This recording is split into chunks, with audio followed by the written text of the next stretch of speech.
I'm very blessed to be adopted by India. So that day we were at the India gate. It just felt coming home.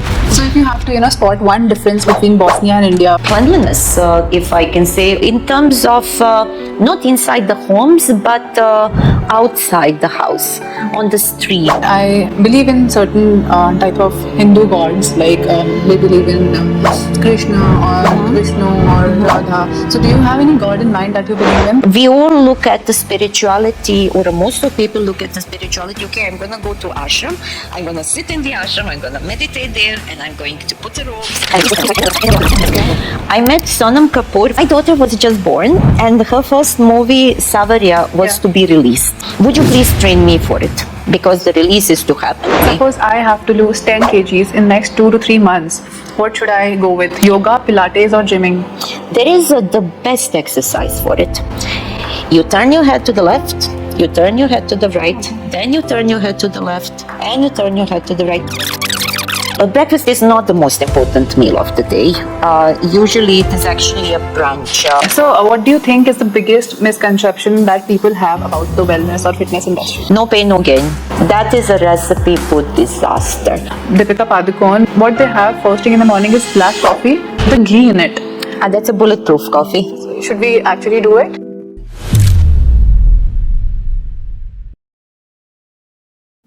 So आज जो हमारे साथ हैं उन्होंने सिर्फ US army के लिए काम नहीं किया हुआ, वो एक फिजियोथेरेपिस्ट भी हैं, नर्स भी हैं, और वो ही एक ऐसी इंसान है जिन्होंने पिलाटेस इंडिया में इंट्रोड्यूस किया है 2004 में। इंडियन सिटीज़न से शादी करी और अब इंडिया में ही सेटल्ड हैं। जब हम इंडिया के बारे में सुनते हैं तो हमारे दिमाग में आता है हमारा बचपन कैसे गुजरा है, हमारे बचपन की कहानियाँ याद आते हैं, और हम होम उसी को मानते हैं जहाँ पे हमारा बचपन गुजरा है, जहाँ पे हमारी यादें हैं। लेकिन जिनके साथ आज मैं हूँ वो बॉस्निया से इंडिया में शिफ्ट हुई हैं और इंडिया को ही अपना होम माना है। आज हम उनकी जर्नी के बारे में डिस्कस करेंगे उन्हीं के मुँह से। Please welcome Mrs Vesna Jacob to भविष्यवाणी। Darnavar. So let's start with that. Thank you so much for having me here. That was so cute when you said Dhanyavad. Yeah. Okay, so I was talking about, because Yes. where we spend our childhood, we have memories associated to our when we were too young, and that we consider as our home. But you have shifted from Bosnia to India, and you have made India your household, your home. Yes. So what do you why India? What did you like about it? Well, I love my husband, who happens to be Indian. And it's very interesting. For me, coming to India first time to visit, at that time we were not engaged yet. We were not planning to get married. During that trip, he proposed to me. But the moment I landed in India and I saw that day we were at the India gate, so that was my first introduction to Delhi in particular. All right. It just felt coming home. It just felt that this is where I was meant to be. This is where I had something to do. At that time, I had no idea what that was. I had no idea where that path was to take me, but it just felt right. It just felt that I came home. It's a very, very, and I never felt as a foreigner. I never felt as a stranger. I mean, of course, I look different. I can hardly still speak any Hindi that I can be proud of. So that's why I'm very shy about speaking, but I do understand a fair bit. I learned the script and I embrace the tradition and the habits here. So I never felt as a stranger, because it just felt that this is where I belong and this is where I have always meant to be. Yeah. So it was very, very interesting sort of a feeling. And rather than looking as to how different two cultures are or two countries are, I've always found how similar, because Bosnia had a very traditional values. We are very close with the families. Our grandparents are always, our parents who become grandparents are always there to pitch in, to help. You always ask your elderly for advice, for permission, so those shared family values actually how we celebrate the good times through food, or how we mourn and come together and support each other during the bad times. I found it always very, very similar in terms of, so I've never, even though the two countries are completely different in so many ways. My entire country has just around 4 million people, and India is such a giant of a country and so populous. But I always found many more similarities than differences between two countries. Really? Yes. Okay, so if you have to, pick one good quality, one quality in India, what will that be? Moving forward, I found that because, again, the country that I'm coming from, and I survived the war, I saw my country falling apart and going through the civil war, and I've seen that turbulence. And 30 years down the road, people are still holding grudges. 30 years down the road, people are still devastated. The new generations are unable to move on because of that. And in India, you had such a huge turbulences. I mean, look at the partition, what happened. And yet how India has risen above that, how it keeps on rising, how it came out from colonialism in 70 short years, because it is still a very short nation, to be one of the world powers where India is back on the map. And I'm saying back on the map because I believe India used to be very much on the map for quite some time before. So I find that resilience of the people with the eyes towards the future and getting through the difficult times and still thriving in spite of that. I find it absolutely fascinating, and I think one of the... and how it merges, embraces different cultures, different traditions, that multiculturalism of India. I find that one of the most fascinating and refreshing, actually, things that I've ever come across. Also, I'm so proud to be an Indian because, as you said, there are so many turbulences, so many fights that used to happen. But still, after every 2 months, we have one or the other festival to celebrate. Yes. Because, in Hinduism, we have so many festivals, and, there are so many Christians, Muslims, Sikhs, so many other different type of religions who live together in India. Absolutely. And we celebrate all the festivals together. And that is one of the, as I said, that was super fascinating for me because, again, post-war, in Bosnia in particular, like you started having to be very mindful. How do you greet somebody?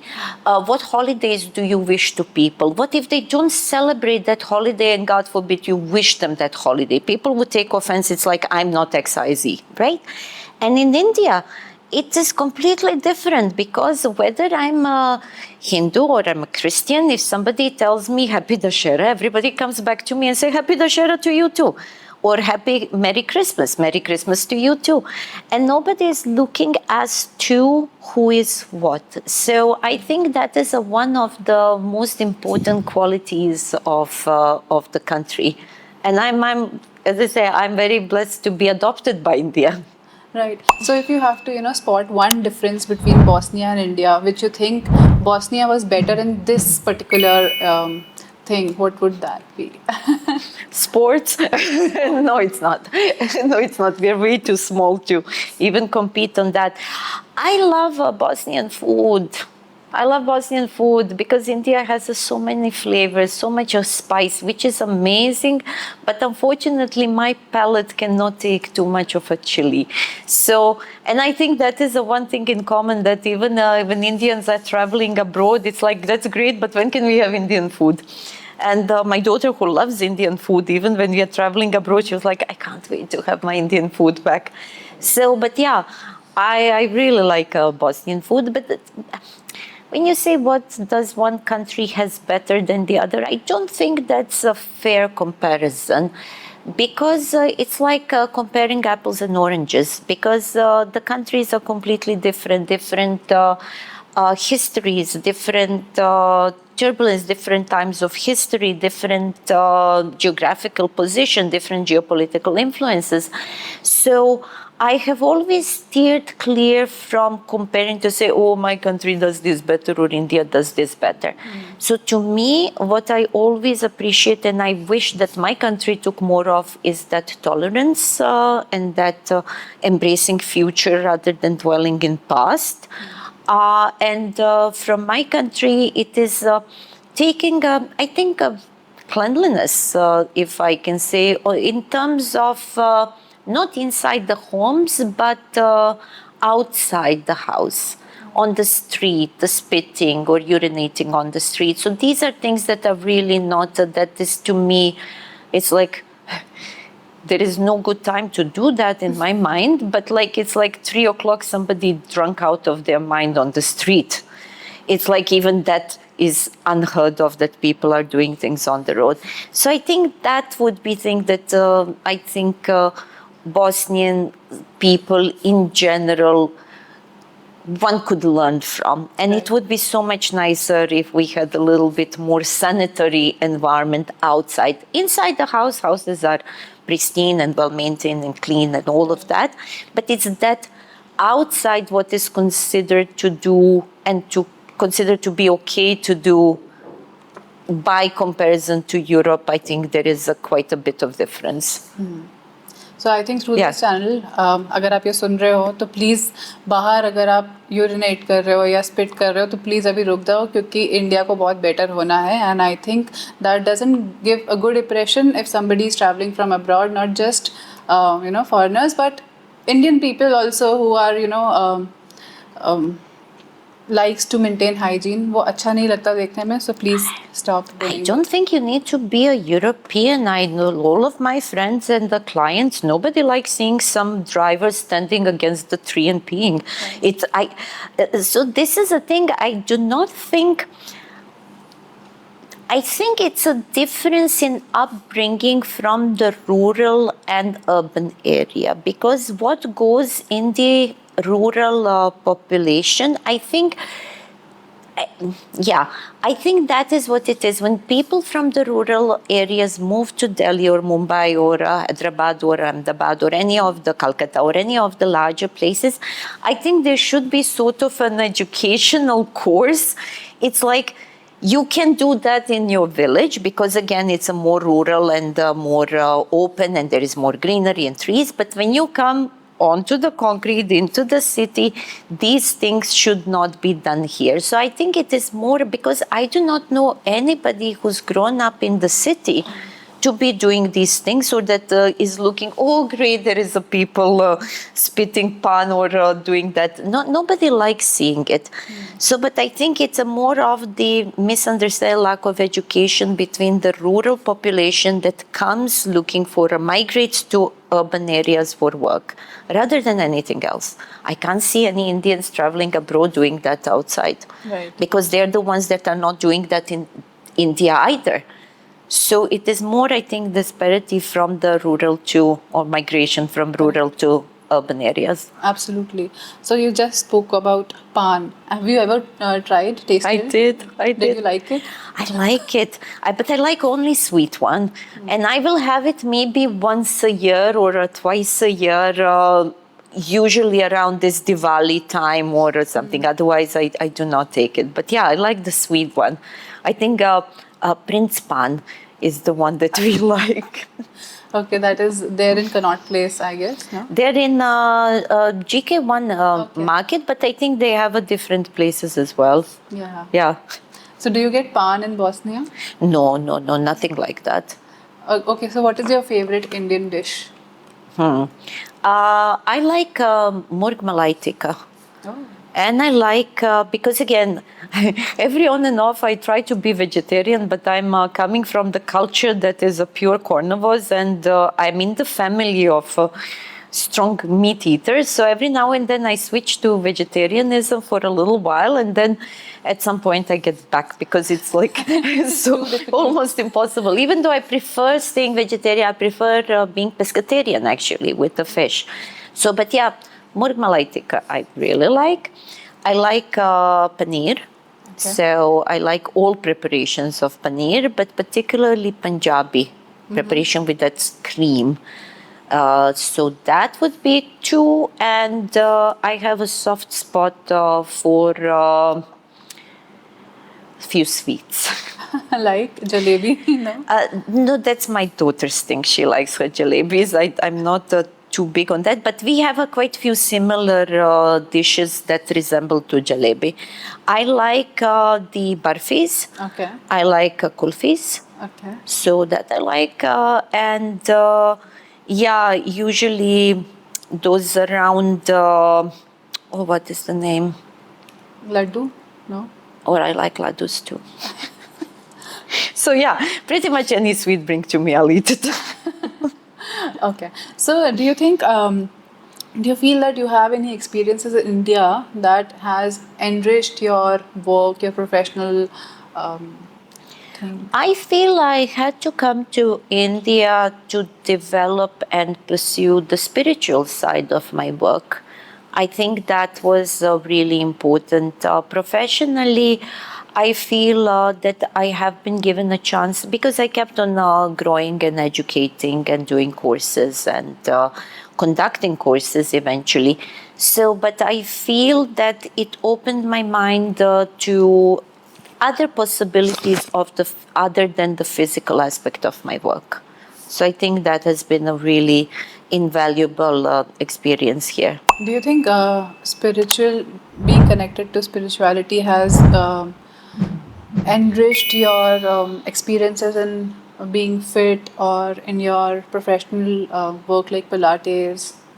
Well, there are two aspects to it. Coming from my background as a national level basketball player, and then before that, already surviving a war in Bosnia. So that spirituality was presented to me is almost a matter of fact things that which means appreciating every moment as it's a last one, as not having any guarantees in life that you might be sitting with somebody one moment and next moment they're gone. I had that. I lived through that. I lived through not having, because all of a sudden from a very cushioned life, we were stripped of everything. Stopped having electricity, running water, so had to carry things over, did not have much food, couldn't buy anything. So I lived, and yet there was that spark, there was that faith, there was that hope, there was that joy in spite of those horrendous circumstances, that you would still celebrate life. You would not let that win. You would not take that as something extremely tragic, but rather as a cycle, and sometimes or a karma, or a calming that, or when the day has come, the day has come, no matter what. Because people would survive through the most horrible things and get out unscratched, and then somebody would pass on from something completely irrelevant. So I always say fortune to have a lots of misfortune very early on in my life. So to me, and I did not want to get out of that experience as scarred, as damaged, as broken. So even back then, I did not know that was spirituality. I did not know that was faith. To me, that was that I am not going to allow these bad experiences to create unpleasant, unkind, ungrateful, and bitter me. I am going to be kind and gentle and open and happy and content in spite of all those things that had happened to me. And when I went to Germany to play professionally, I had a terrible knee injury, which led to knee surgery, which got patched up, that all of that got tested again. Because basketball at that time in my life was my anchor, was something that I was grounded in, that world could burn, my relatives could pass on, my life was upside down, everything was upside down. And yet I had the basketball, I had that anchor that no matter what, I had that to ground me through anything that I had gone through. And then I go to Germany, out of the war, in a seemingly normal world, where my life should finally, I had a plan how my life should have looked. We have a saying like, make a plan so God can laugh at you, right? So I had this plan how my life should look like. Where should I live? I would be a professional basketball player, and I could help my family, and I could do all these things which we couldn't do because of the war. And then I get there, and I injure my knee 7 days prior to signing my first professional contract. And that 7 days changes everything, because had I signed the contract 7 days and got injured 7 days later, I would have no longer been registered as a refugee. Oh. Because Germany is a very bureaucratic, administrative country. They had to register me as something. They couldn't register me as a basketballer on probation, right, which is what I was, right? So they registered me as a refugee because I came from a country that was in war, even though I wasn't technically a refugee. So because I got injured, I end up in the hospital with the status of a refugee. So I get the care as a refugee, wow, instead of a professional basketball player. That little detail changed completely the course of my life, because the treatment that I have gotten was not adequate for the level that I was playing at. As a matter of fact, the surgery got botched up, so there was a human error in it. And that was the end of my career before it properly started. Mm-hmm. And all of a sudden, the anchor that I had, that one thing that kept me together, that one thing that kept me sane, was gone. That is actually, when I think now back to it, that was that formative. It was like, okay, what do I ground myself in?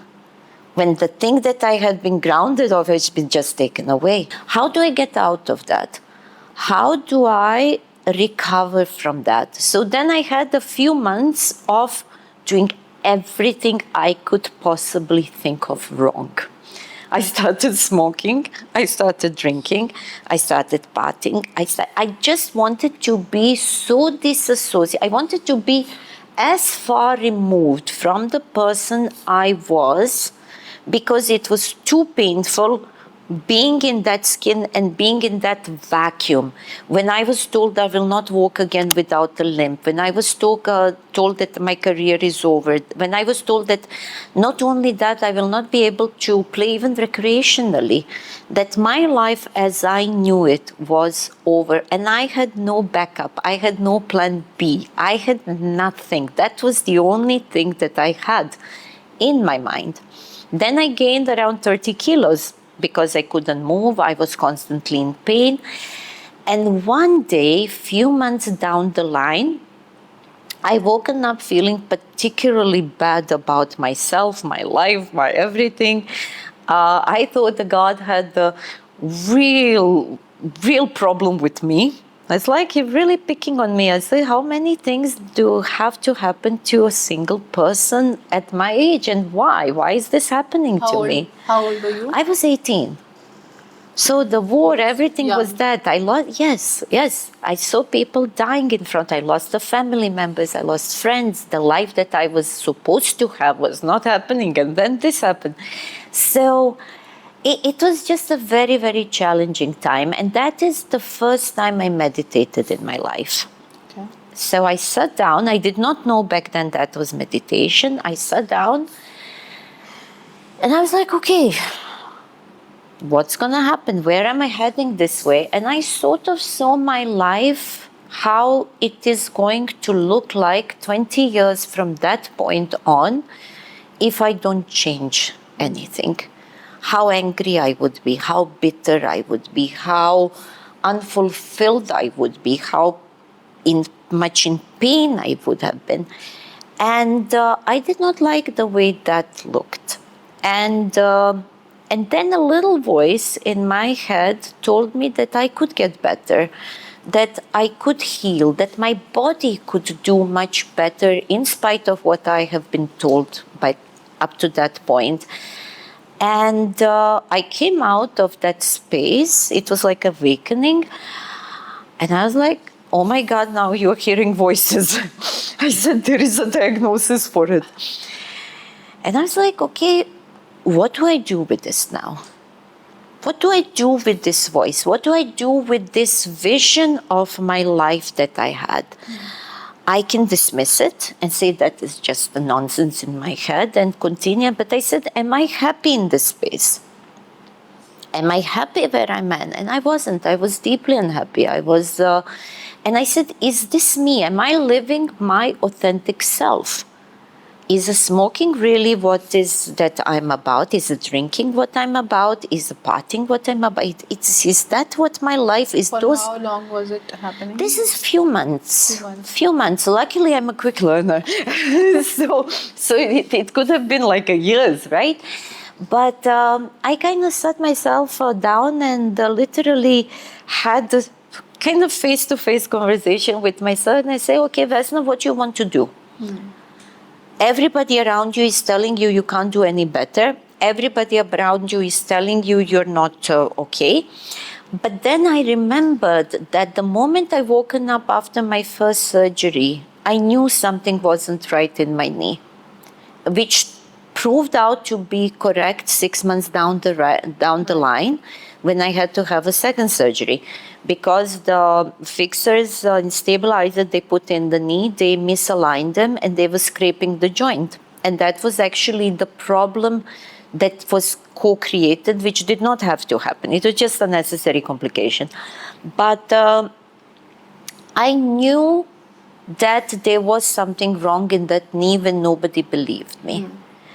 And of course, you take authorities of doctors, of people who are more learned, who are older than you, who have a more authority than you. Then I kind of recalled every time in my life that I had a gut feeling about something. And I've been always very intuitive. All the women on my mom's side of the family have always had a heightened senses.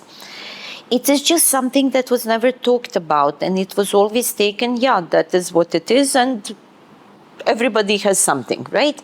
So I never had a conscious knowledge of it, but I sort of started going into the past and I said, you know what?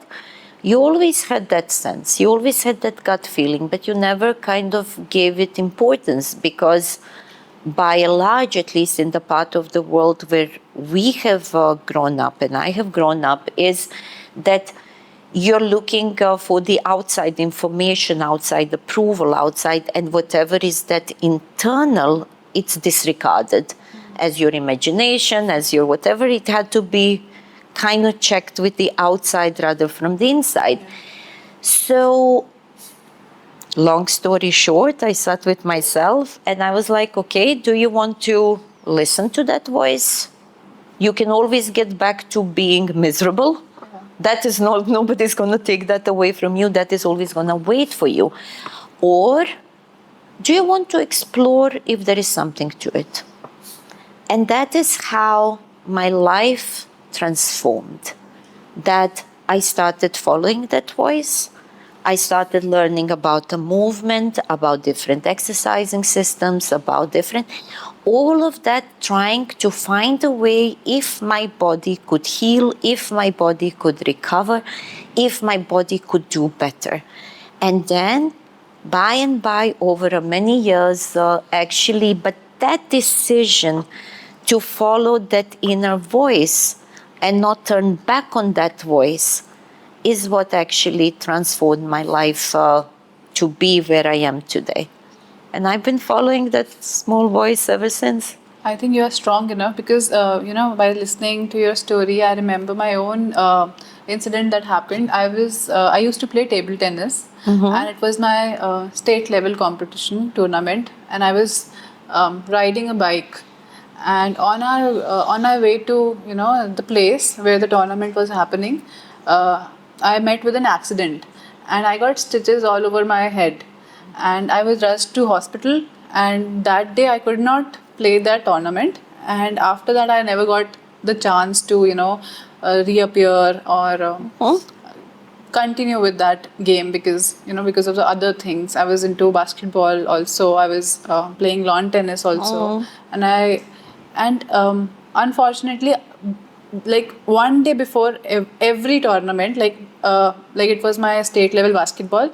One day before, I met with another like accident, and, and I bruised all my hand, and there was a lot of stitches and bandages. So I could not pursue my career in sports. But yeah. But see, this is the thing, and this was a learning for me that sometimes you are trying to create and walk a path which is ultimately not yours. And I feel that is if you start getting a signs that something is not yours, that's not what I feel is that I had to have all those accidents and all that injury and all of that because when you're pushed in a corner, that there is nowhere else to look but up.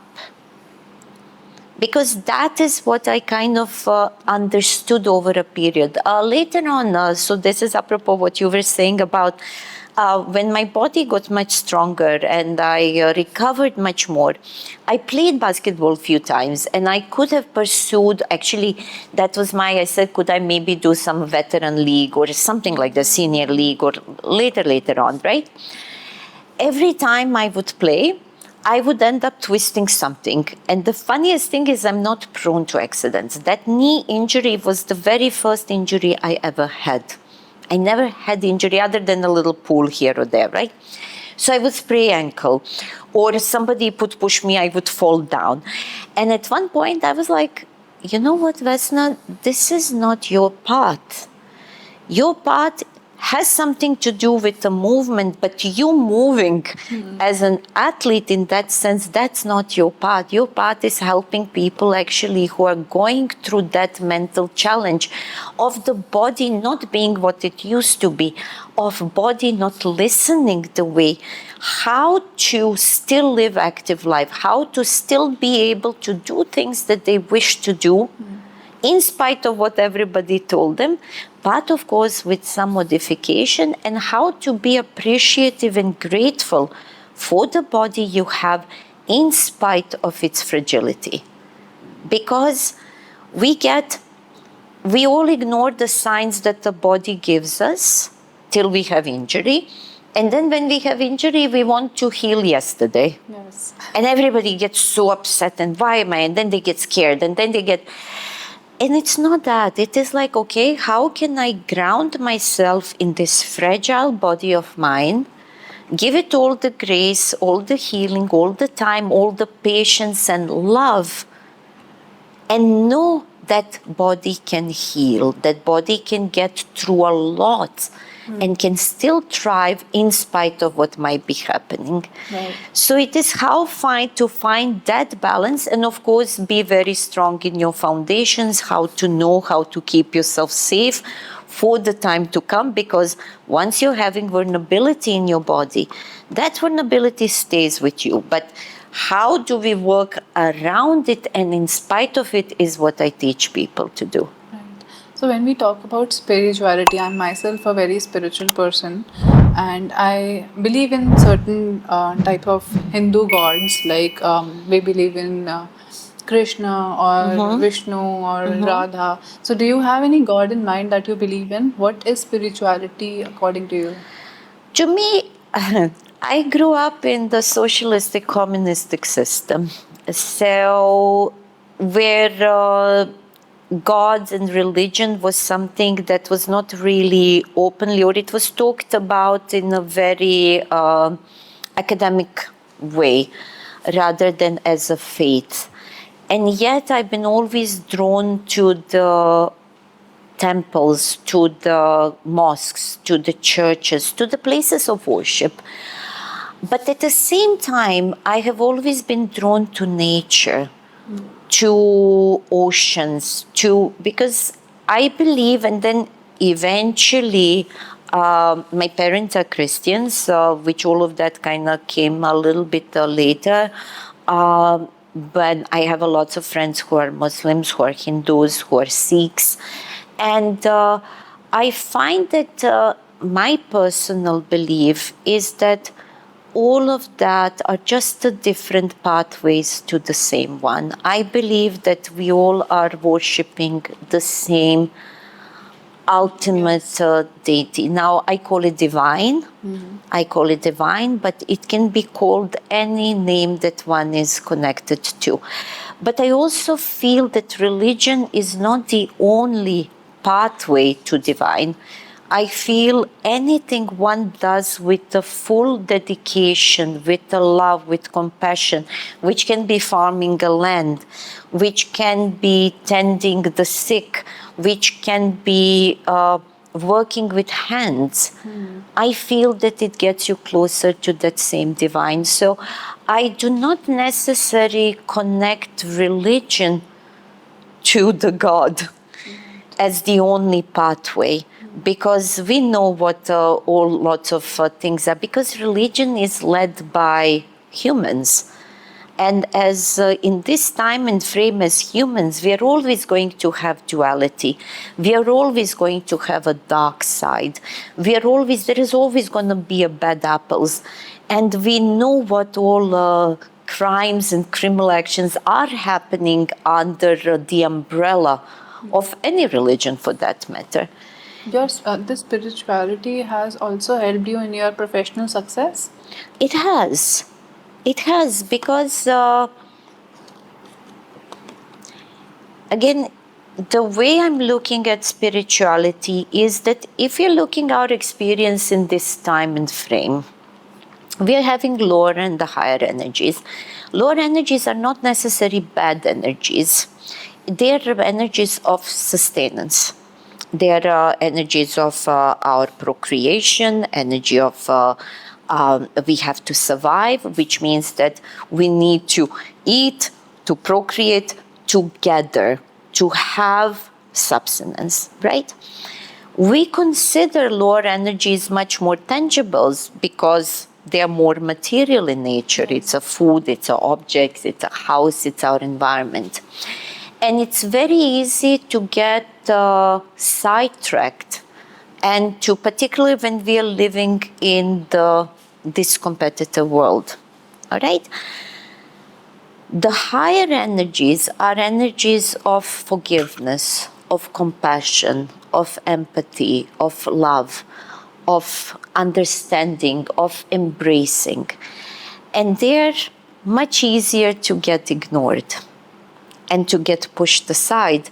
Just because air is not visible does not mean it's not there. Correct. However, we treat these things much more for granted, and things that are of material nature treat as much more real. So to me, the spirituality in this modern world is, how do we satisfy our ego?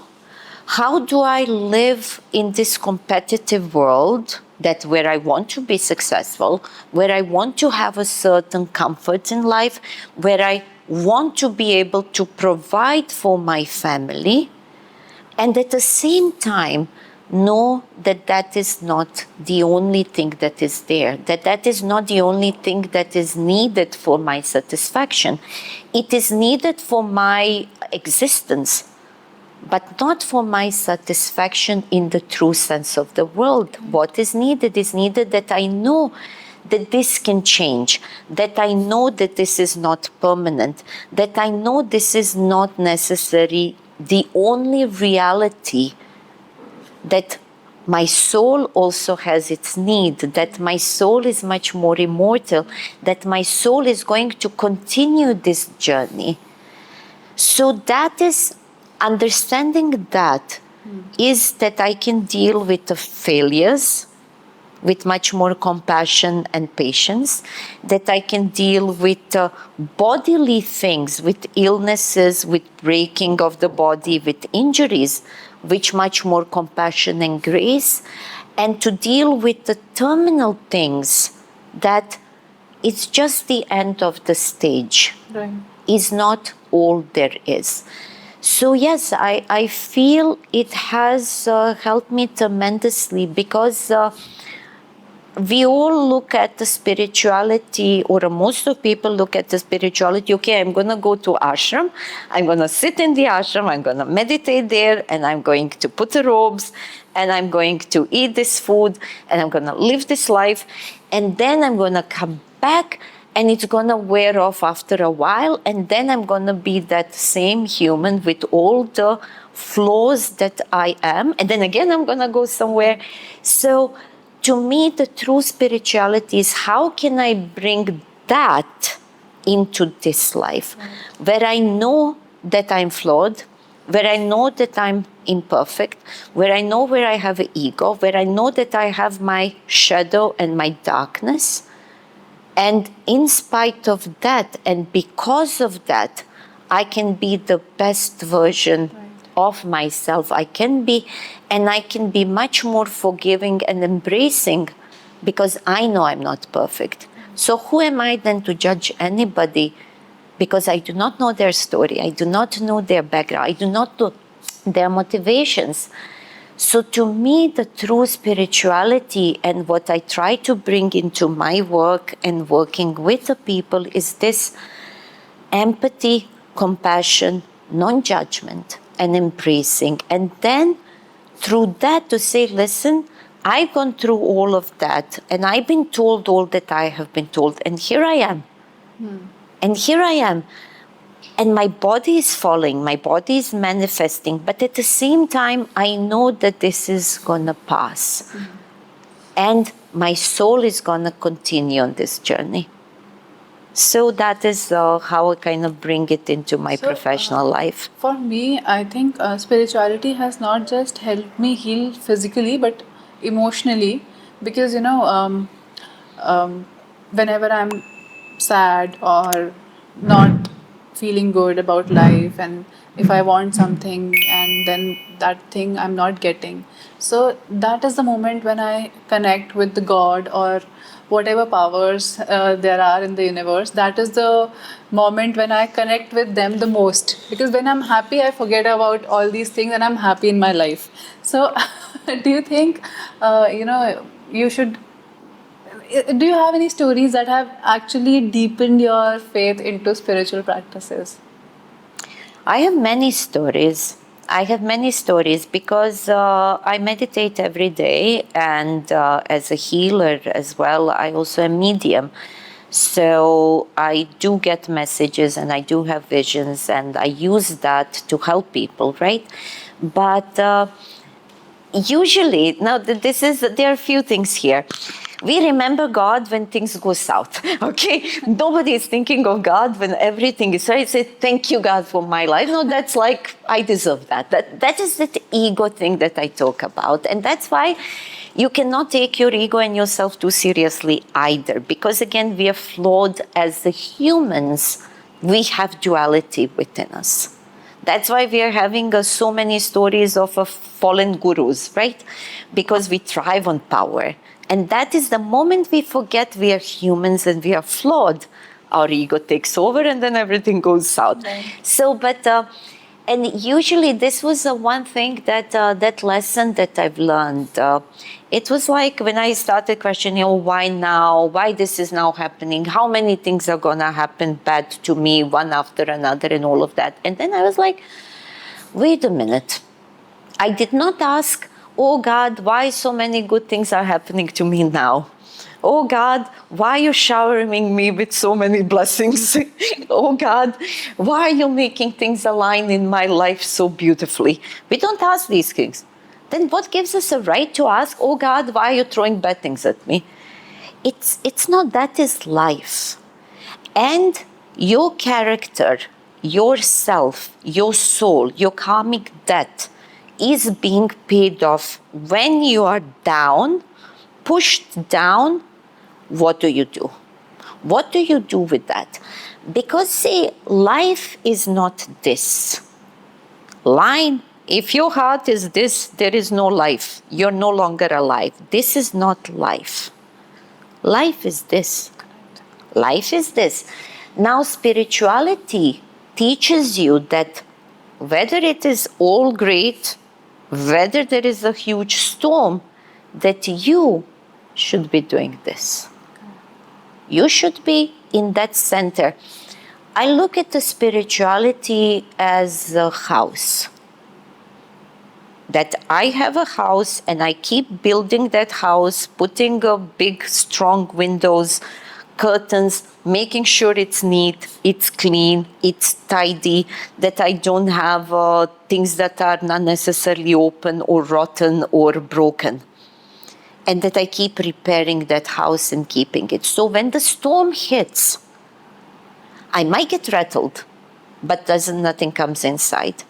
But if my house is porous, if that house is neglected, if that house is, and think of the life events that something is bad, so it breaks a window, you don't repair it, you leave it that way.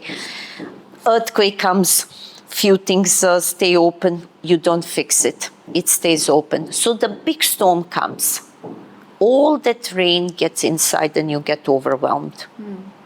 So spirituality teaches you how to protect that house, how to get through that period. And the more you're tending to that, more clearly you see things, more compassion you have, and more space you have around it. Because why we are so good at giving advice to others? Because we are not overwhelmed by it. It's not close inside.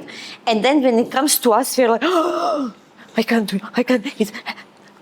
Because it gets inside. So that spirituality teaches you how to create that space around you to say, okay, not ideal, not fine, not whatever. Take a deep breath, ground yourself in the higher. This too shall pass. Yeah. There is a divine watching over. This is all the plan of the larger frame, which I will be able to see later on. But what do I do with it now? How do I act with this that is true to me, that is aligned with my core values, and that is ultimately good for those around me? So that means whatever is going to happen is going to happen. But through spirituality, it actually gives us strength to handle all the bad things that are, ought to come in our lives because of maybe past karmas. So were you always so spiritual, or your spirituality has grown over a period of time after coming to India maybe? I feel I first time in my life felt free to express it when I came to India. I feel spirituality has always been a part of my life, and it was so understood for me, but it was not something, that is why I said that I decided and chosen to start trusting my inner voice, and that inner voice is actually the voice of divine. Because we all have aspects of divine within us, and that is how we are all part of one and we are one, right? But I felt that only when I came to India, I had the freedom to talk about it more openly, to explore it, because India is so inclined to spirituality through Vedas, through tradition, through just this space has a very particular and a special energy. So it felt, that is why in many ways being in India or coming to India felt like coming home, because I was like, I can finally be true to who I always felt I was, but I did not know how to put it in words. And then over a period of time, I kind of read a lot, done some courses, had a great fortune to meet very spiritually inclined people. So all of that was a part of that growing. But I think it also, age plays a role, motherhood plays a role. I think as women, as we are already having the goddess inside of us, because we are the ones who create and bring the new life. So that is as close to creator as you can be, right? So I feel that all of that kind of beautifully came together over a period of time in India. So it had to be India. it had to be this time, it had to be with that past. So all of that played a part in it. So you said you told us that you live with your husband and with your in-laws, which Yes, is yes. a typical Indian family. Yes. Does your family support you in all these practices, in your career, in your spiritual journey? Oh, completely, completely. When we were to get married, now this is a kind of completely different story. Anurag and I, we met online before Facebook existed. And we met online. It was called the hotornot.com. And as funny as it seems, neither I was looking, neither he was looking. It was just a set of circumstances that we bumped into each other, started talking. And I have always been fascinated with India. I had a very romanticized idea of India as a tigers and maharajas and snakes. So those were the three, like a turbans, not even maharajas, but the turbans, bright colors, cobras and tigers. That was my and I always, even as a child, I wanted to visit Taj Mahal. So that was my just a fascination of with the culture, with tradition, with this part of the world. And he's the first Indian person I've ever met in my life. Oh. I met people from all parts of the world, mainly through my work, but no one from India. He was the very first, so I was fascinated by it. So our first conversations were actually about the geopolitical situation, about partition here, about our partition in Bosnia, right, the fall of Yugoslavia. And a few months down the line, he came to Bosnia to visit. And we had a great time. Then he invited me to come to Delhi. So second time I came here, and that was, by that time, I mean, we were already in love. We were already in love because I knew I had a friend for life. And I really believe that the relationship should be brought on common values, of shared values, of the core principles, of the friendship. And then you can build anything on top of that foundation. So, and then my little voice told me that this is where I belong, that this is where I was meant to be. So during that trip, at the Taj Mahal, Anurag proposes. Wow.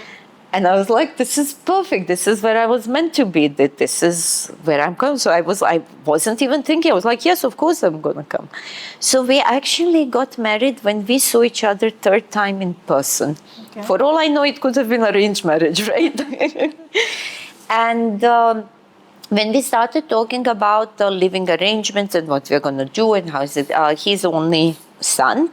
And this was 20 years ago. So he was like, listen, here, traditionally, usually the wife who gets married, particularly if the family is small, moves in with her in-laws. And I was like, I haven't been living with my own parents since I was 18. I always been, because again, as very young, I went to play basketball. And then when I came back to Bosnia and started working for US Army, then I got in my own flat and I bought it and all of that. So I had a very, very independent life.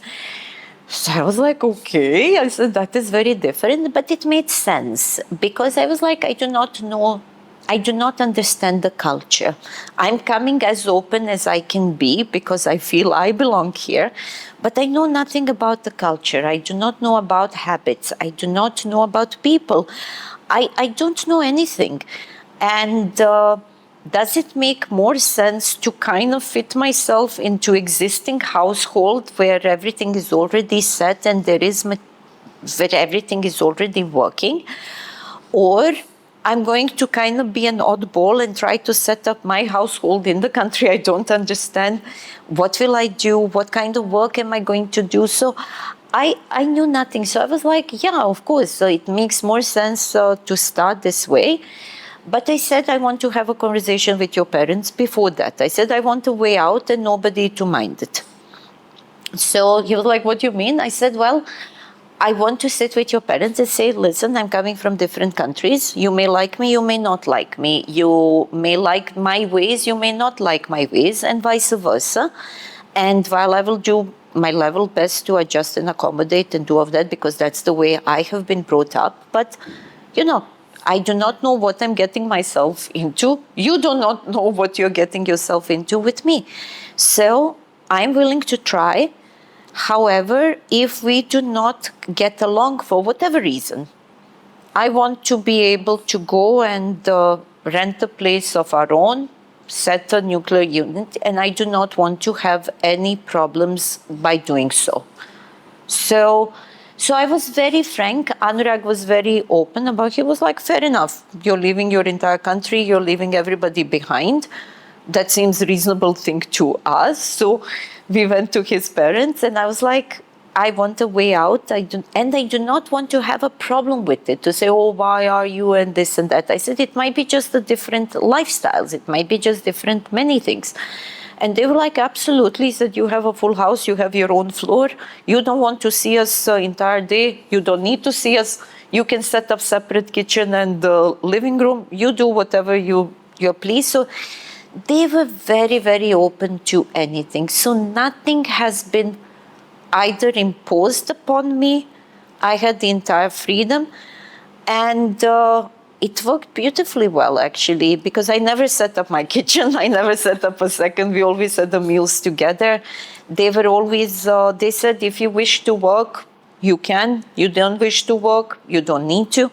It's up to you how you want. Like, we are not here to tell you how to live your life.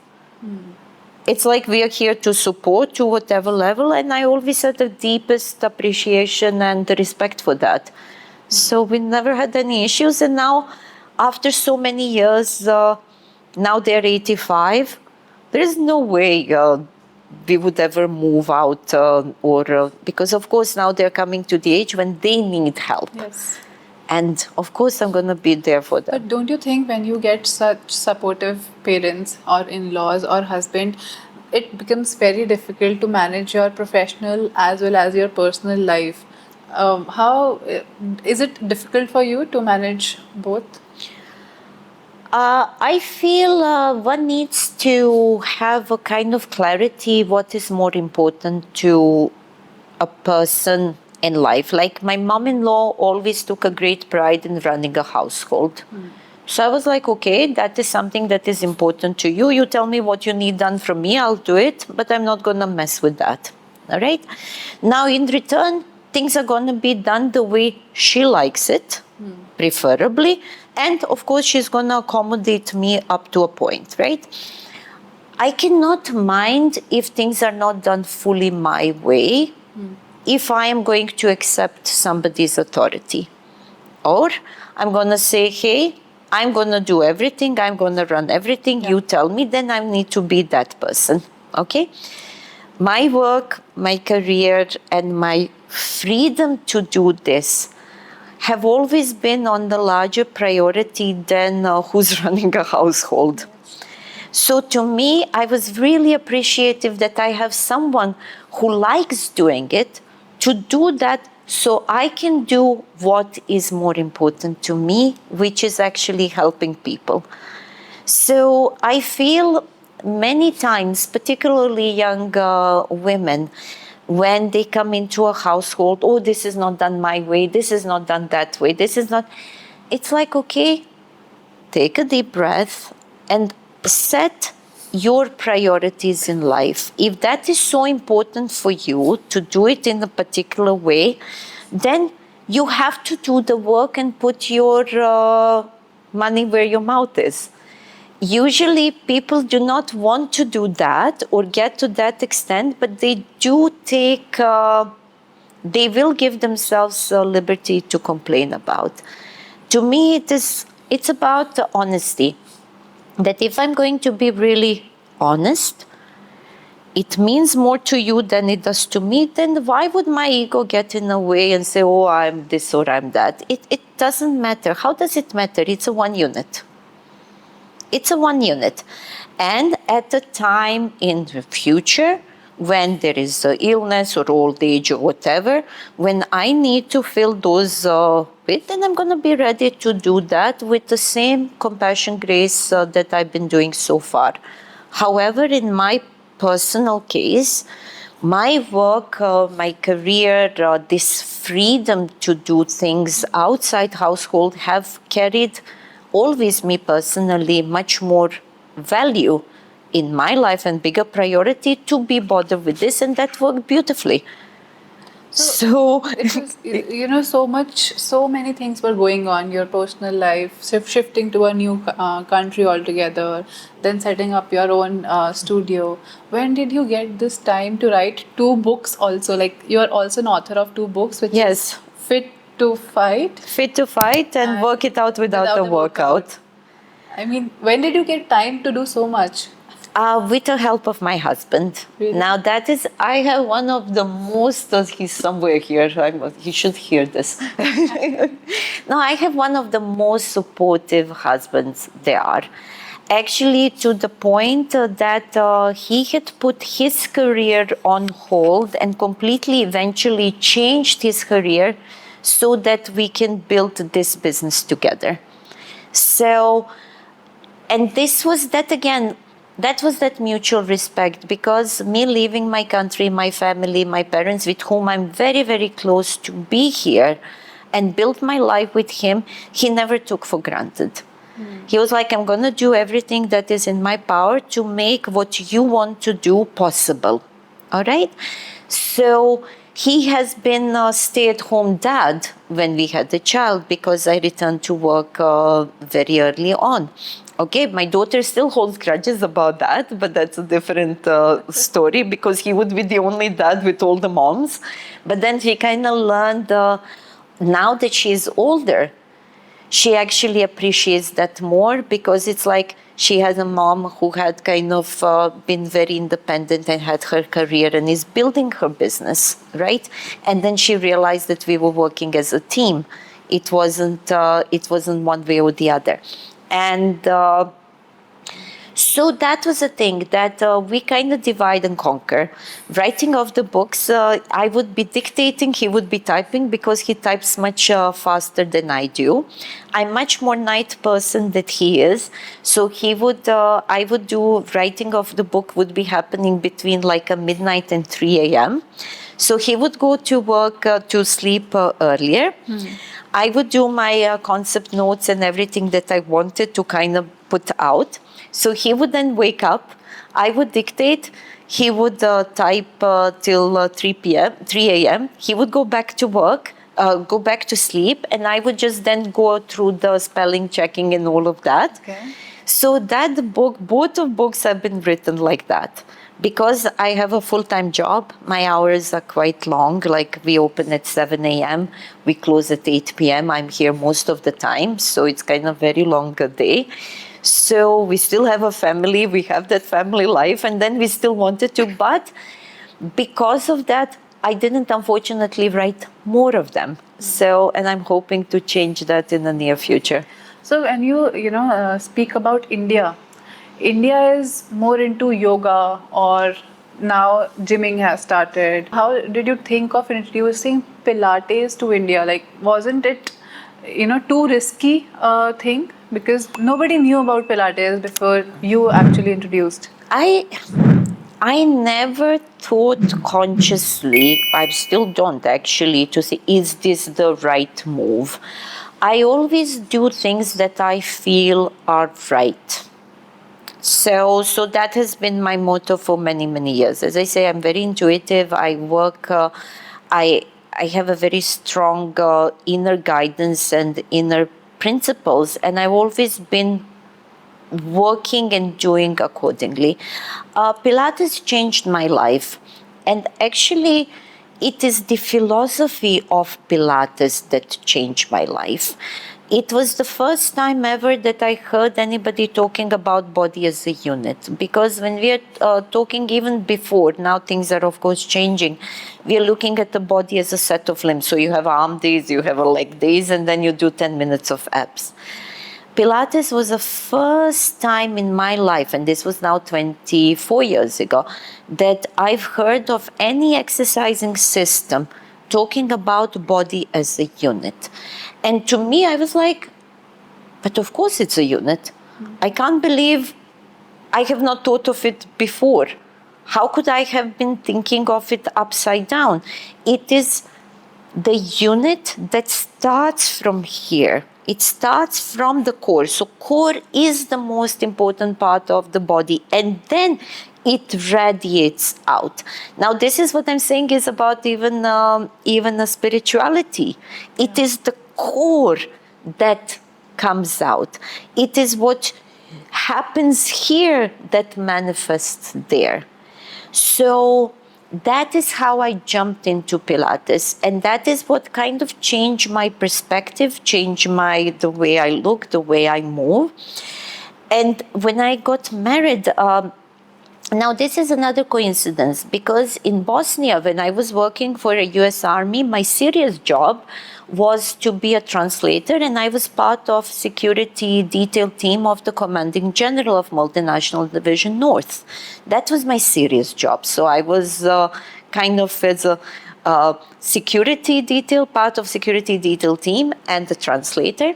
And then in my free time, I was conditioning soldiers because I was living on campus and you have plenty of time, and I have always been drawn to movement. So that is something that I always have been studying and doing, trying to improve myself and my physicality and deal with my injury. So it was very, very sort of self-need, and that kept me in touch and helped me. I was working then with the soldiers, I was conditioning them, organizing their checkups, and Pilates changed my perspective. And at some point of time, right around meeting Anurag, I was like, I could actually do this for real. I could actually do this as a kind of career, which was still unheard of, right? Even now, fitness or a wellness as a career now is something that people are looking and aspiring to. Back then, not really. It can be something you do on the side or your hobby or something, but not as your main profession or a vocation, or call it whichever way, or a calling, right?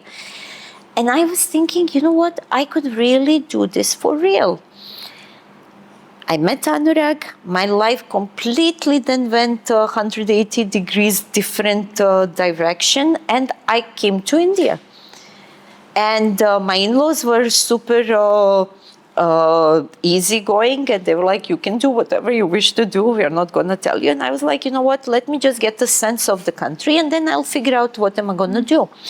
And we were going to the family, to the gym that entire family was going to. Entire family was always very fit.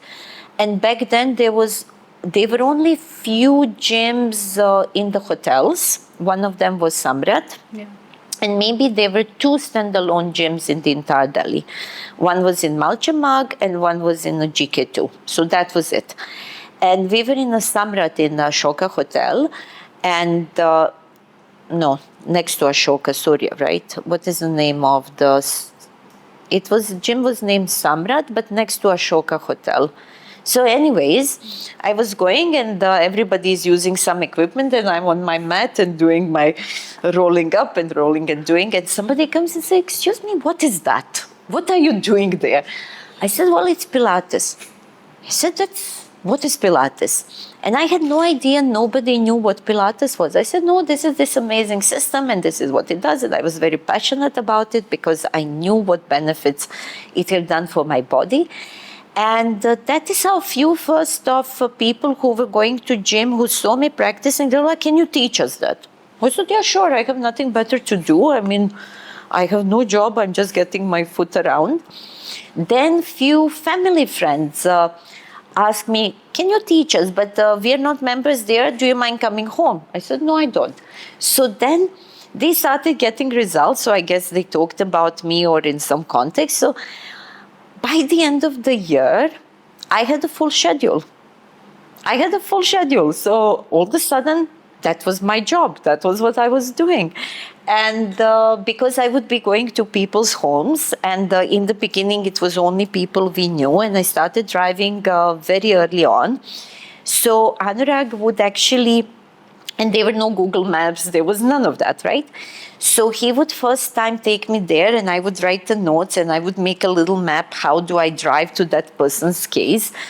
Or I would be getting lost and then trying to find it. So he would go first time with me, making sure, wait for me for an hour till my session was done, come back with me, and then I would be going alone. So, but it actually completely, I had no plan. It wasn't that I was trying to introduce anything to anything. It just kind of happened, and it sort of grew organically. And then within a year, all of a sudden I had like more important people calling me, or some started learning about big names, or a big industrial houses or business houses. But it just grew very, very organically. What are those big names? I never share now that was the one thing that I have never, because I have never thought of this, what I do, as just, or I'm going to shape your abs. So I always would enter into a very personal space of the person.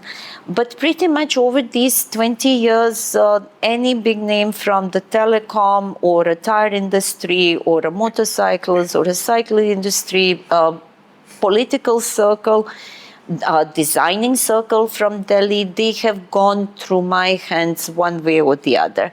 So, and one thing that I always kind of maintain was confidentiality of the people that I've been working with, because I never thought of my work as a business, if that makes any sense. Yeah. I never thought of that I had a need to get more business because I work with XYZ. We always work with the word of mouth. I still do not have a website. I still do not have any promotions running. All the work that we are getting is actually a word of mouth, that one person comes, then they bring the husband, then they bring the father, then they bring the mother, then they bring a daughter. So, and then all of a sudden they bring a friend. And all of a sudden we are having all these ecosystem, and that creates a chain reaction. In digital era, that's not a good business model. But as I say, I never looked at my work as a business. Do you think these celebrities approach wellness in a different way than a common man? See, had I lived one name I am going to mention, it's a Sonal Kapoor. Okay. I met Sonal Kapoor first time, and I worked with her a few times in Delhi as well. But I met her first time just after my daughter was born. So we're talking 16 years now, all right? And to me, again, I am not from here. So the names I did meet quite few, actually, movie stars as well. But none of that ever rang a bell to me because I'm not from here. So if I'm meeting Salman Dutt, or I'm meeting Sonal Kapoor's parents, or if I'm meeting, it meant nothing to me. Beyond the point I'm meeting, to me it was always, I'm meeting a client because they have a particular need or a particular problem. Okay? Now I know a little better. Now I know a little bit better. But back then it was like, okay, I'm meeting somebody, okay, somewhere. So, but my daughter was just born, and her first movie, Savaria, was to be released. Okay. That is when I met her first. And back then I was doing some collaboration with Powerplate. It is a piece of equipment which we brought to India with Mr. Munjal of Hero Motors.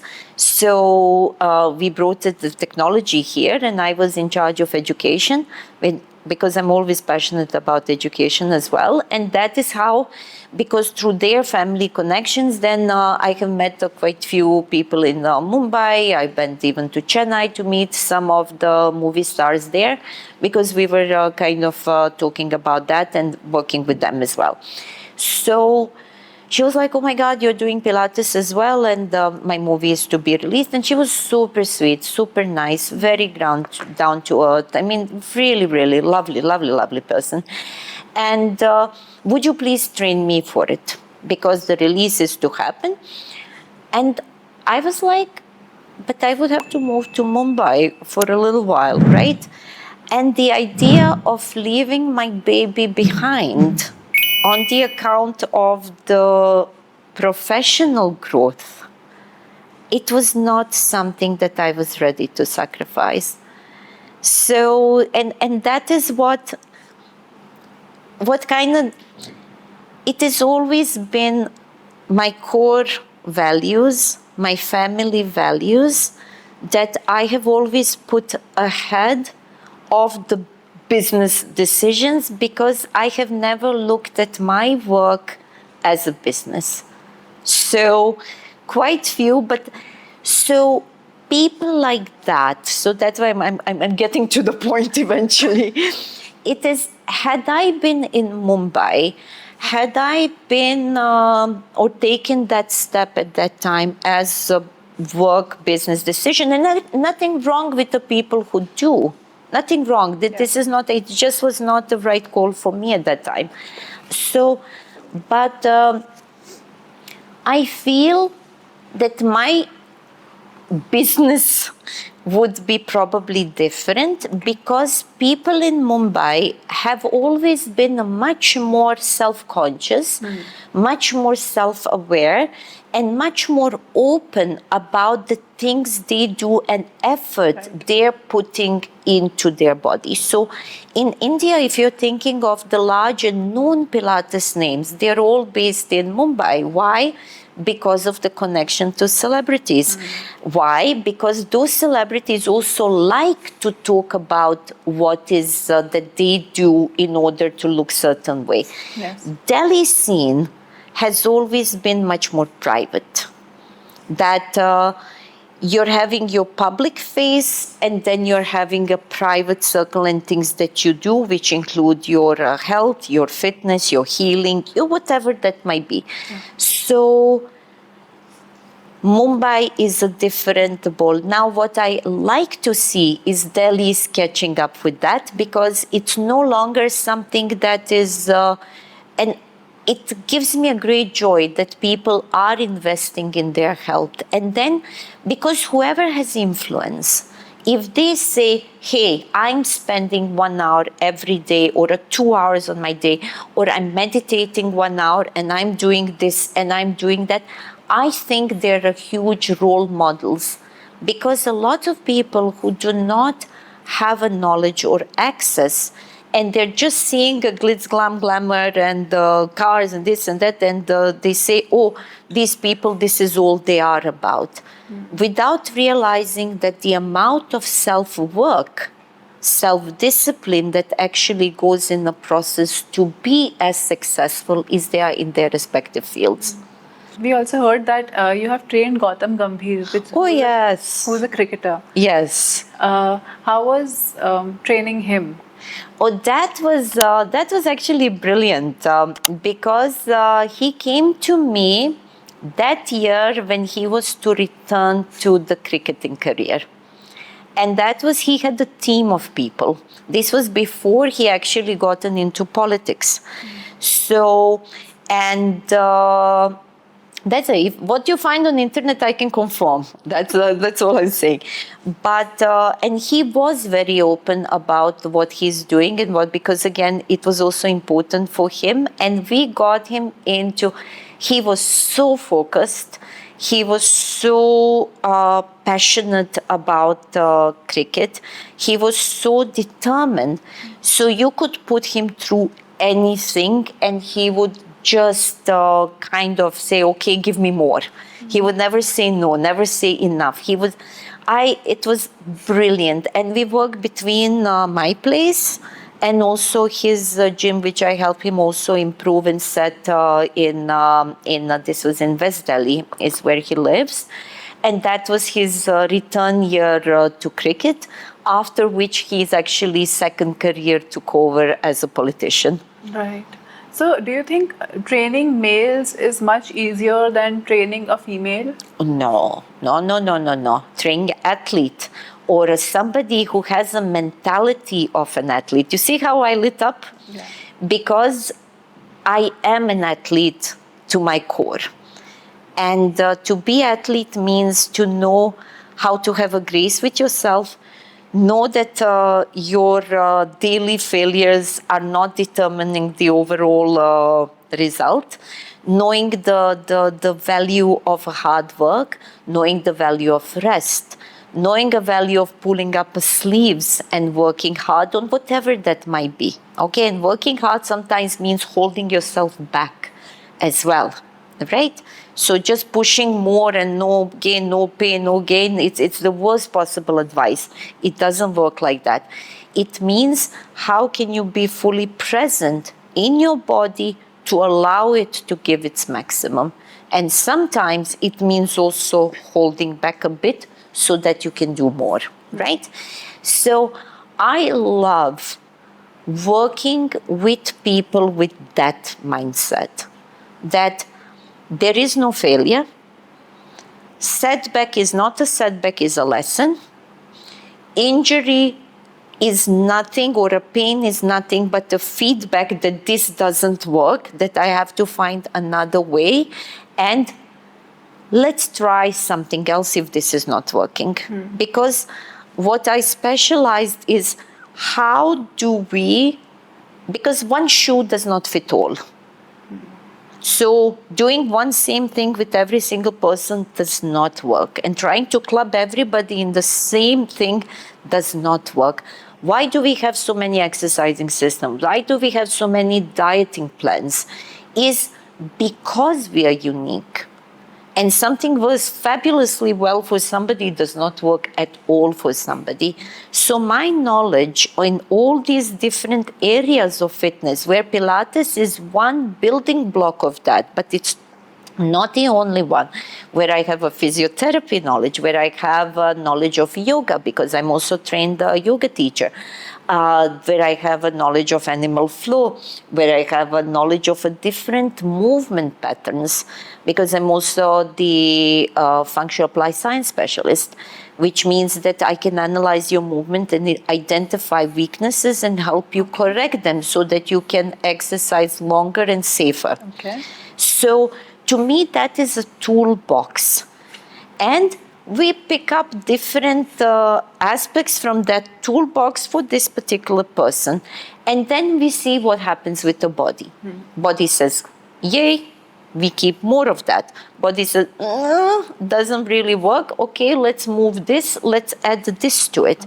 So I enjoy working with people with this mindset, where there is inner awareness, and there is then, okay, guide me on this path, because I can take you wherever you're wanting to walk, but I cannot walk for you.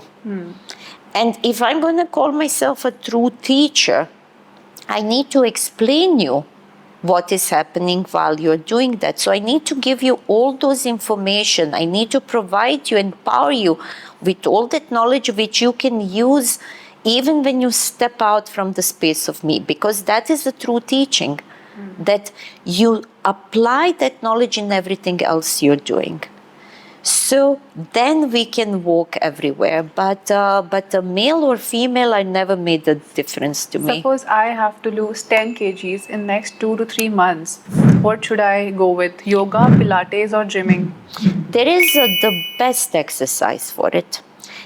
You turn your head to the left, you turn your head to the right, then you turn your head to the left, and you turn your head to the right every time somebody offers you food.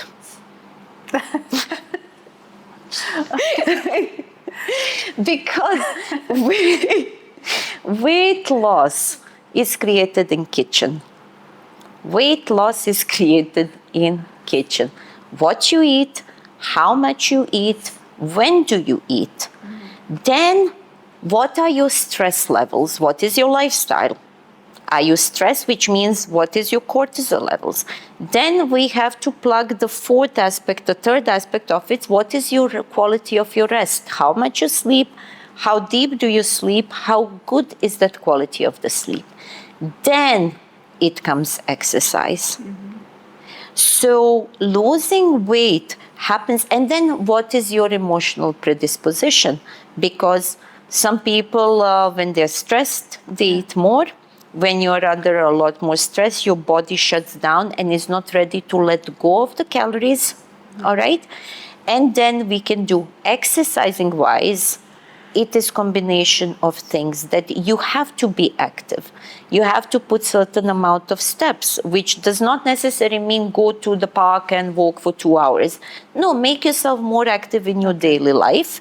And then you have to use your body. Your body was meant to be used.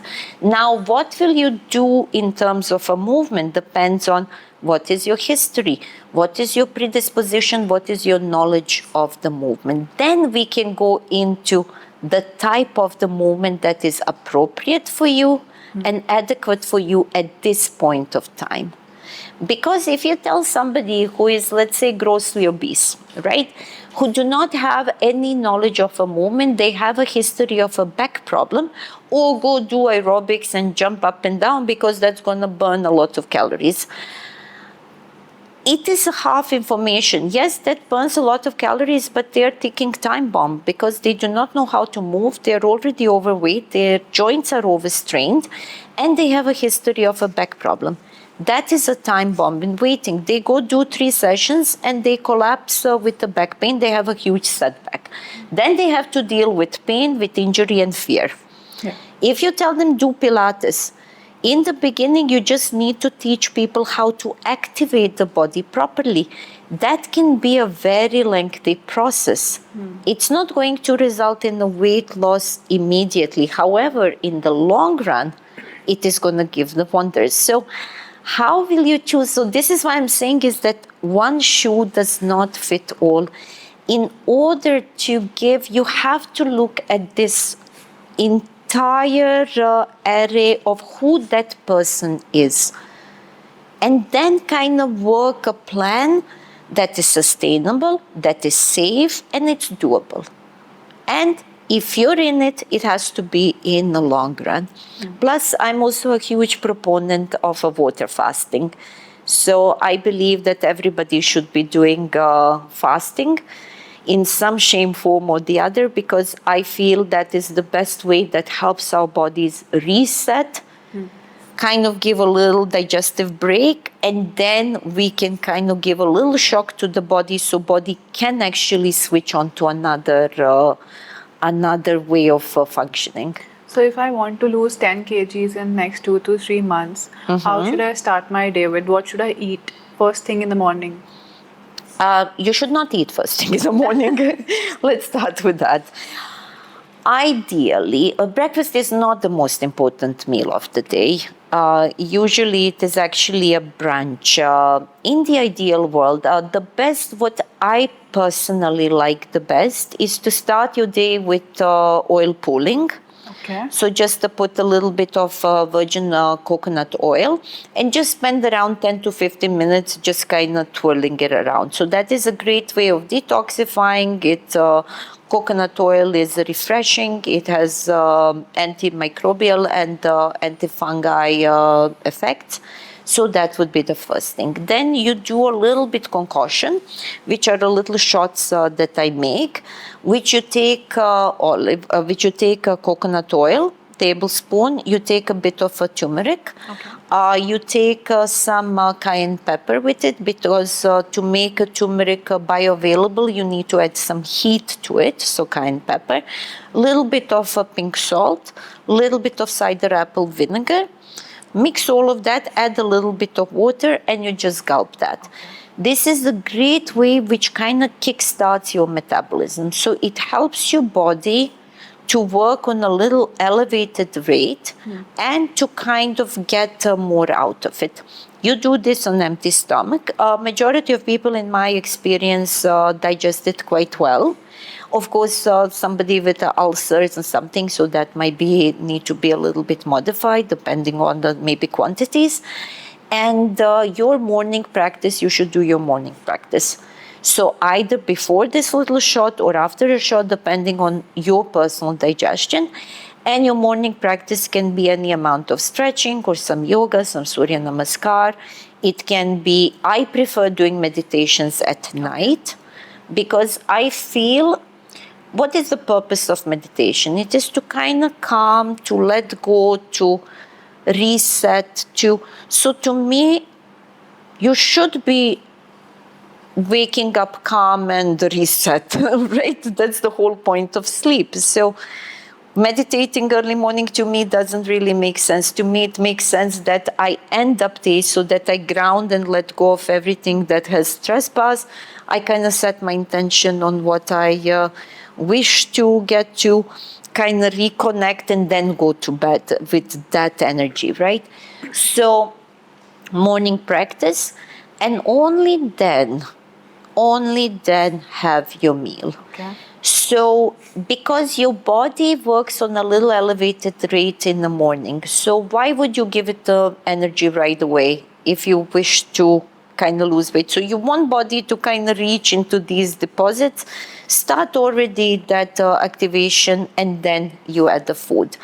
If you go by Vedic or even yogic eating, actually we should not be eating more than twice a day. Once is just around brunch time, by which time you should be already doing all of your morning tasks, chores, part of the work.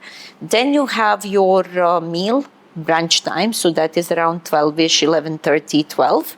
And then your last second meal should be with the sunset. So should not be after the sunset, which kind of gives you that 12 hours gaps in between, all right? And during the waking hours, if you are hungry, you can be having a fruit till 3 p.m. or raw and fresh vegetables post 3 p.m., which also kind of corresponds to your energetical needs, because till 3 p.m. you're usually much more active, you're much more awake, there are more demands. Post 3 p.m. you kind of want to go into downwinding, and then you should be sleeping by 9:30, 10 o'clock. So to me, that is sort of ideal way. Not always sustainable, but at least 80% of the time, if you're doing the right thing or a better choices, what you do for those 20 to 30% shouldn't really matter. So I've also seen a lot of videos on Instagram that celebrities like Deepika Padukone, what they have first thing in the morning is black coffee with a ghee in it. That's a bulletproof coffee. Should we actually do it? It's a quite yum. See, this is a thing that I think the greatest disservice that has been done to us is to accept the American food pyramid as a guidance for eating. That food pyramid should have never come out, because that's not how our eating habits should look like, right?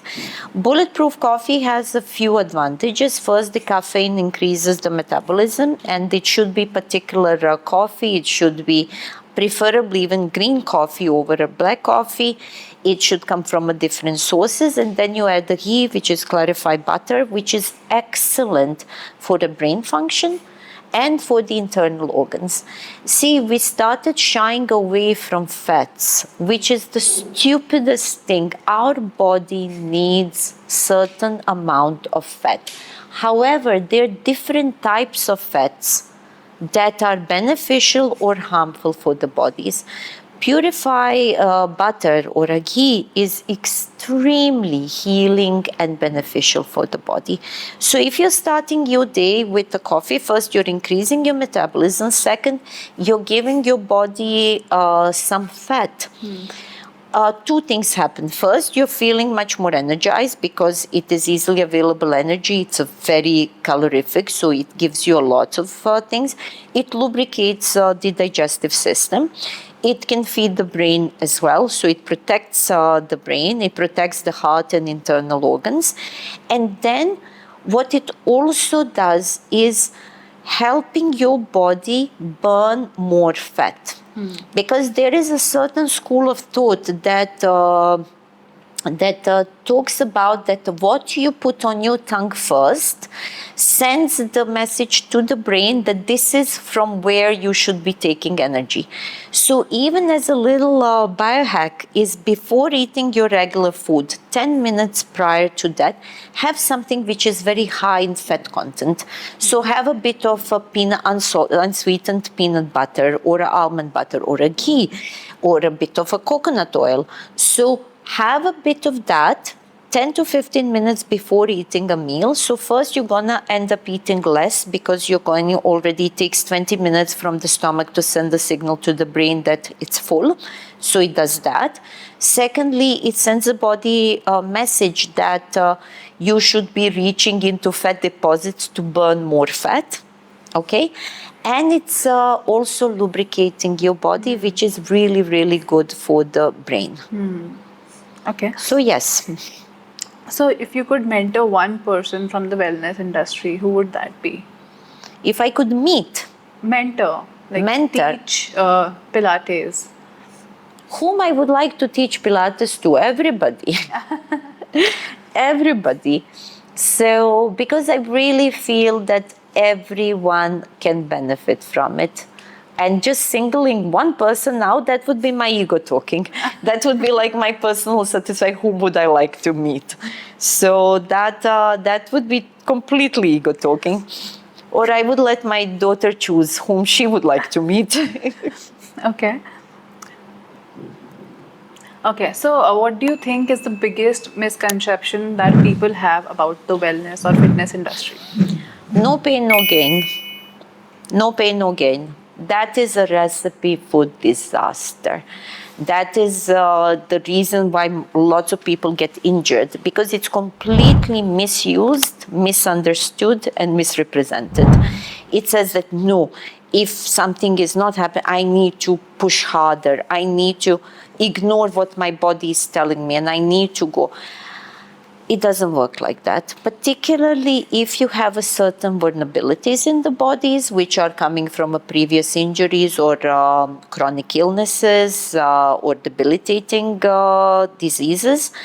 It doesn't work that more is better. It means that no pain, no gain. Pain is a body's feedback where a body is telling you something is wrong. Being challenged is where I want you to be. So no challenge, no gain is actually much more appropriate. Even the other one sounds better. Okay. So you have to be challenged. Whatever you do, there has to be a challenge. But if your levels are from 0, you just breathing and lying down, and 10, you're going to die and puke and have a pain or injury, your working space should be 7, 8. 7, 8, and maybe go into the 9. Same is with your pain threshold. You should not be poking into the pain threshold. You should be working below, because the moment you poke into the pain threshold and you have a medical history, your mind starts playing tricks on you. Am I getting injured again?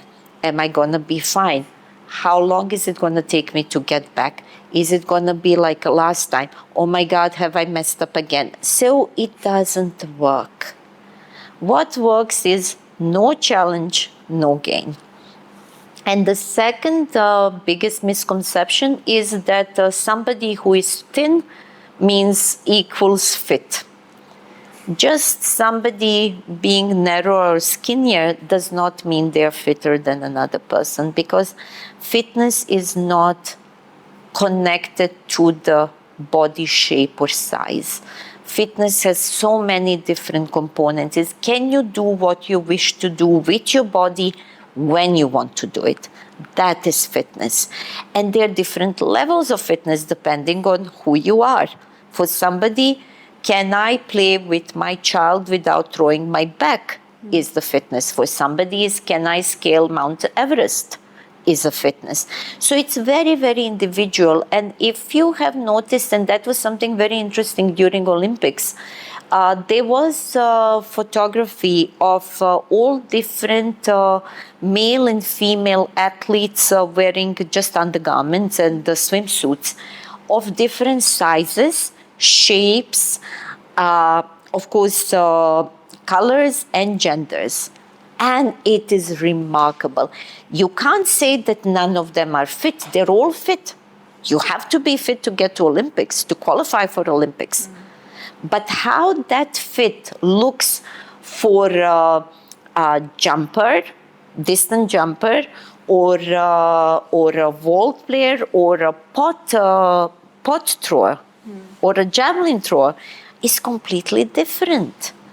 So till we stop getting that, oh, just this size or this shape means fitness, and start looking at fitness as a body's ability to sustain effort, whichever that might be based on who you are and what your ambition is, that is the true fitness. Do we have time?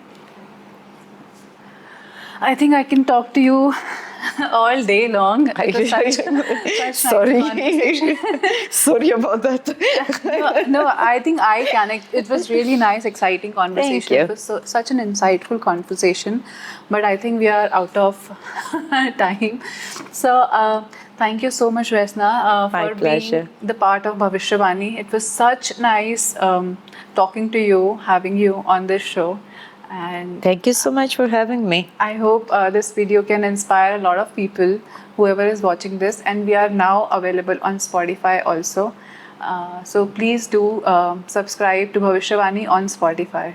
Thank you. Thank you so much. Thank you. Thank you for being the part of this show. Thank you for having me.